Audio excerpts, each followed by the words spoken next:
코로나19 백신 물량 수급에 차질을 빚어오던 캐나다가 5월부터 백신 수급량을 다시 정상 수준으로 늘릴 수 있을 것으로 보입니다.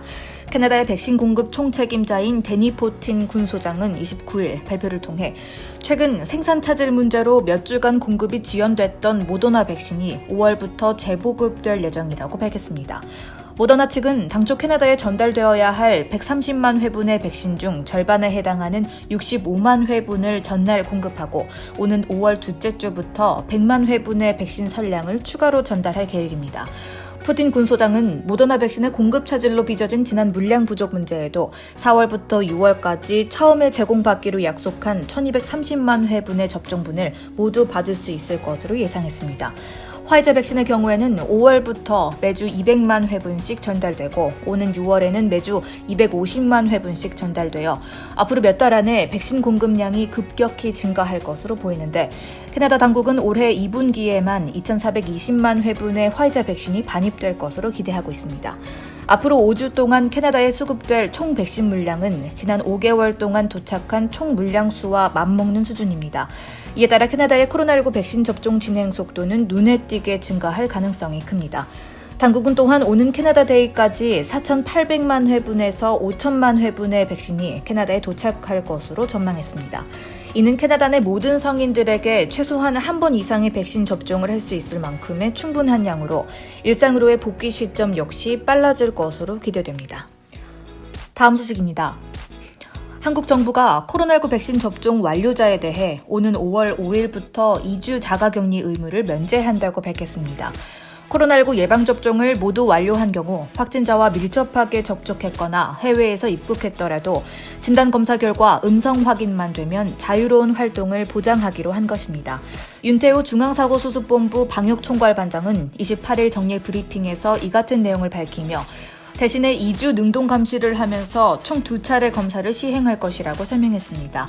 능동감시란 자택 또는 시설에서 14일간 격리되는 대신에 일상생활을 하면서 보건당국에 매일 본인의 몸 상태를 설명하고 의심 증상이 나타날 때 진단검사 등의 적절한 조치를 받는 것을 뜻합니다.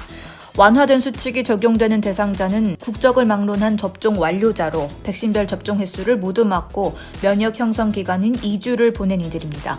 하지만 안타깝게도 해외에 거주하는 교민들은 적용 대상에 속하지 않을 전망입니다. 다만 정부는 해외 현지 국가에서 접종을 완료한 사람들에 대해서는 향후 순차적으로 인정할 계획이라고 덧붙였습니다.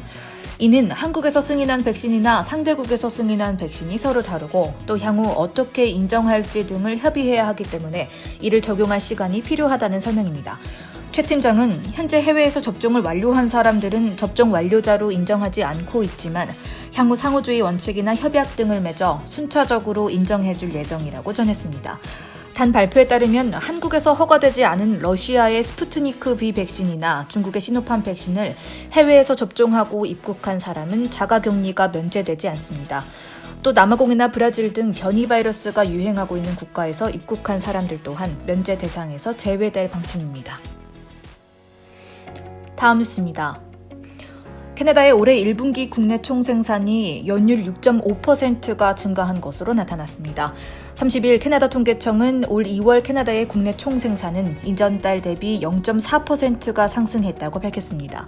캐나다의 국내 총생산은 코로나19 사태가 본격적으로 시작됐던 3월과 4월에 급락했다가 지난해 5월 이후 10개월 연속 상승을 기록하게 됐습니다. 그러나 이와 같은 상승세에도 캐나다의 GDP는 지난해 2월 대비 2%가 부족한 것으로 조사됐습니다. 그리고 올 3월의 GDP 예상 성장률은 2월을 뛰어넘어 0.9% 성장할 것으로 내다봤는데 이렇게 되면 캐나다의 1분기 GDP 증가율은 연율 기준 6.5% 상승을 기록하게 됩니다.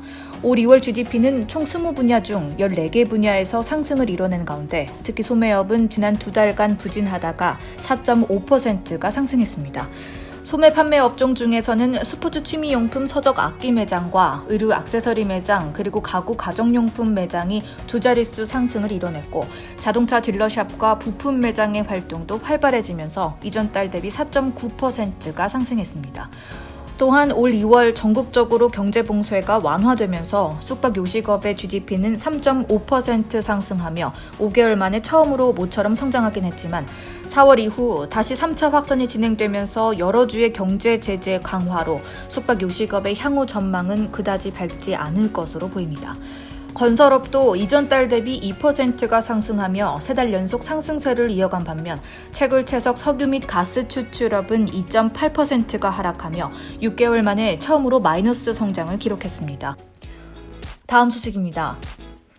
환경단체가 3일인 오늘 정오를 시작으로 라이온스게이트 브릿지를 점거하는 시위를 예고해 밴쿠버 다운타운과 노스쇼어 지역의 교통 혼잡이 예상됩니다.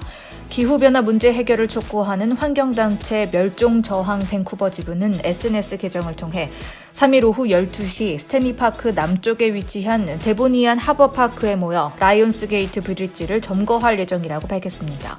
이번 시위에 얼마나 많은 인원이 참여할지는 미지수지만 이들의 점거 시위로 인해 3일 정오 이후부터 라이온스게이트 브릿지의 차량 통행은 한동안 불가능할 것으로 예상됩니다. 멸종저항 밴쿠버 지부는 지난 토요일을 시작으로 닷새에 걸쳐 시위를 진행하겠다고 예고한 바 있습니다. 첫 번째 시위는 경찰 추산 약 150명의 시위대가 밴쿠버 그랜빌 스트릿과 조지아 스트릿 사이 도로를 점거해 다운타운 교통이 한동안 마비됐습니다. 그리고 일요일에는 약 40명의 시위대가 그랜빌 브릿지를 점거하는 시위를 진행해 다리 통행이 수시간 동안 제한되기도 했습니다. 경찰에 따르면 이 두 번의 시위로 13명의 시위대가 체포됐습니다. 멸종저항 밴쿠버 지부는 현재 진행되고 있는 기후 비상사태의 경각심을 정부와 교육기관 그리고 언론사에 알리기 위해 이번 시위를 계획하게 됐다고 밝혔고 시위 장소로 라이온스게이트 브릿지를 선택한 이유에 대해서는 화석연료의 수출기를 막기 위함이라고 설명했습니다. 이번 시위는 수요일까지 예정되어 있으며 화요일에는 밴쿠버 아트갤러리, 수요일에는 밴쿠버 다운타운 넬슨 파크에서 진행될 것으로 보입니다.